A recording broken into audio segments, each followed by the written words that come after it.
Let's see, I started doing music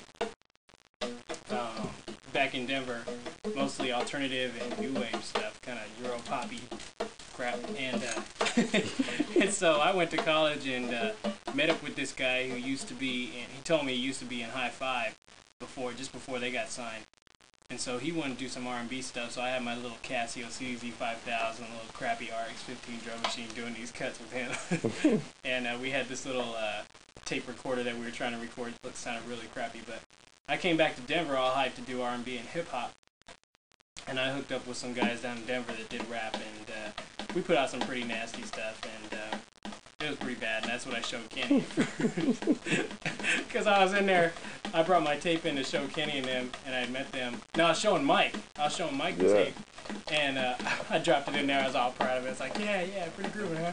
And it was a song called Drive Me Wild, and it went like, come on, baby, drive me wild, come on, baby, drive me wild.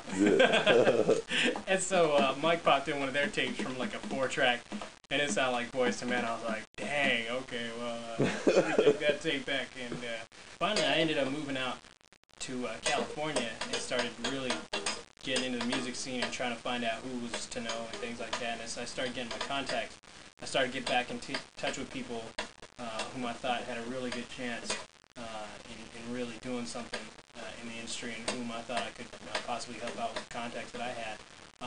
The route I was taking was more new age, and that was kind of my personal side. But I really want to do R&B and hip hop, just because I like the field and the genre and things like that. But I couldn't, I wasn't inbred with that type of music. So I looked to Dwan and Kenny to really take up that side, and I'd act as representation and get us all through the door somehow with that type of music.